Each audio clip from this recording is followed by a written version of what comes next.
नमस्कार। News nation digital के हमारे इस खास एपिसोड खबरें दुनिया की में आपका स्वागत है। मैं हूं सुमित कुमार दुबे। 24 फरवरी के दिन रूस यूक्रेन युद्ध को 2 साल पूरे हो गए। साल 2022 में जब रूस ने यूक्रेन पर हमला किया था, तब शायद ही किसी ने सोचा होगा कि ये जंग इतनी लंबी खिंच जाएगी। जिस रूसी सेना ने 8 से 10 दिन के भीतर कीव पर कब्जा करके यूक्रेन के प्रेसिडेंट ज़ेलेंस्की को बेदखल करने का मन बनाया था या ख्वाब देखा था, वो जानमाल के भारी नुकसान के बावजूद 2 साल बीत जाने तक भी यूक्रेन का हौसला नहीं तोड़ सकी है। इस जंग के आगाज के बाद अमेरिका न सिर्फ यूक्रेन को भारी मात्रा में हथियार दे रहा है, बल्कि रूस की इकोनॉमी की कमर तोड़ने के लिए भी उसने उस पर भारी पाबंदियां लगाई थी। अमेरिकी पाबंदियों को उसके जर्मनी और ब्रिटेन जैसे दोस्त देशों ने भी फॉलो किया और एक वक्त तो ऐसा लग रहा था कि जैसे रूस की अर्थव्यवस्था अब चरमराकर गिर जाएगी। ऐसे मुश्किल वक्त में रूस का साथ दिया उसके पुराने दोस्त भारत ने।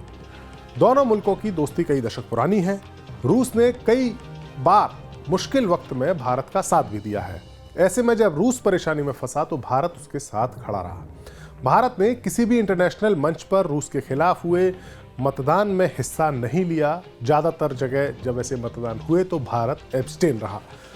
पश्चिमी देशों के भारी दबाव के बावजूद भारत ने इस जंग का आगाज करने के लिए रूस की आलोचना तक नहीं की। भारत का रूस को ये साथ महज यहीं तक सीमित नहीं था। दरअसल रूस पर जब अमेरिका ने पाबंदियां लगाईं तो उसके सबसे बड़ा निशाना जो था वो था रूस की एनर्जी सप्लाई। दरअसल रूस की इकोनॉमी की रीढ़ उसकी कच्चे तेल और नेचुरल गैस की बिक्री ही है। इस जंग के आगाज से पहले भारत रूस से अपनी ज़रूरत का महज 1 या 2% ही कच्चा तेल खरीदता था, लेकिन पाबंदियों के बाद जब यूरोपीय देशों ने रूस से तेल खरीदना बंद कर दिया तो रूस ने भारत को डिस्काउंट पर कच्चा तेल बेचने का ऑफर दिया, जो भारत ने खुशी खुशी कबूल कर लिया।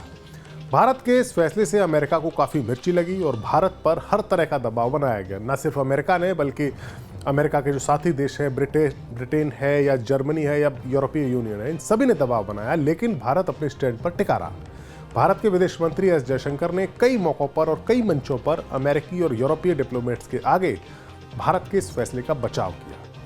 जंग शुरू होने से पहले तक भारत रूस के बीच जो आपसी व्यापार था उसको दोनों देशों ने साल 2025 तक $30 बिलियन तक ले जाने का मकसद था, प्लानिंग थी। लेकिन कच्चे तेल की इस डील ने कुछ ऐसा उछाल मारा कि साल 2022-23 में ही दोनों देशों के बीच का व्यापार $50 बिलियन को पार कर गया। अमेरिका ने रूस के इंटरनेशनल व्यापार में डॉलर के भुगतान वाले जो स्विफ्ट सिस्टम है उससे रूस को बाहर कर दिया था। लिहाजा भारत और रूस ने इस डील के लिए रुपया रूबल समझौता किया। हालांकि ये समझौता भी ज़्यादा कारगर साबित नहीं हुआ, क्योंकि भारत बड़ी मात्रा में रूस से तेल खरीदने लगा और रूस के पास भारतीय रुपये का भंडार इकट्ठा हो गया, जिसे वो इस्तेमाल नहीं कर पा रहा था। दोनों देशों ने व्यापार में भुगतान के लेकर कुछ और तरीके भी खोज लिए, लेकिन व्यापार जारी रहा और कच्चे तेल का आयात जारी रहा। भारत रूस की इस ऑयल डील ने दुनिया के बाकी देशों को भी रास्ता दिखा दिया और रूस के कच्चे तेल की बिक्री पर अमेरिकी पाबंदियां लगभग बेअसर हो गई। भारत के अलावा चीन जैसे देश ने बड़ी मात्रा में रूस से कच्चा तेल खरीदा, तो पाकिस्तान ने भी 1-2 बार रूस से कच्चे तेल की खेप मंगाई थी। हालांकि इस जंग का असर भारत की रक्षा तैयारियों पर पड़ा। युद्ध में फंसा हुआ रूस भारत को तय वक्त पर एयर डिफेंस सिस्टम S-400 की सप्लाई नहीं कर सका। भारत को भी एहसास हो गया है कि ज़्यादा वक्त तक अब रूसी हथियारों पर निर्भर नहीं रहा जा सकता है, क्योंकि जिस तरीके से अमेरिका और उसके साथी देश रूस पर पाबंदी लगा रहे हैं, उससे उसकी हथियारों की सप्लाई भी प्रभावित हो रही है। लिहाजा भारत अब अमेरिका, फ्रांस और इजराइल जैसे देशों से भी बड़े हथियार खरीदना शुरू कर चुका है। 2 साल पूरे होने के बावजूद अब भी यूक्रेन युद्ध खत्म होने के कोई आसार नजर नहीं आ रहे हैं। रूस के प्रेसिडेंट पुतिन का दावा है कि यह जंग अमेरिका की जिद की वजह से आगे बढ़ रही है, क्योंकि अमेरिका नहीं चाहता कि दोनों मुल्कों के बीच कोई समझौता हो। हालांकि इस जंग के 2 साल पूरे होने से कुछ ही दिन पहले रूस की फौज को एक बड़ी कामयाबी मिली है। रूस की सेना ने पूर्वी यूक्रेन के शहर अवदिव्का पर कब्जा किया है। इस जंग में रूस की ये जीत काफ़ी इंपॉर्टेंट है, काफ़ी अहम है, क्योंकि अवदिव्का इस इलाके में यूक्रेन की फौज का एक बहुत बड़ा किला था या गढ़ था, ऐसा माना जा सकता है। पिछले साल जब बखमुत पर रूस की फौज का कब्जा हुआ था, उसके बाद से अब तक ये पुतिन की फौज की सबसे बड़ी कामयाबी है। अवदिव्का का रूस के कब्जे में आना यूक्रेन की फौज की जो ताकत है उसकी कमी या उसकी गिरावट या उसकी कमजोरी का एक प्रतीक माना जा सकता है। इसके साथ ये अंदाजा भी लग रहा है कि इस जंग में अब रूस का पलड़ा यूक्रेन पर भारी पड़ रहा है।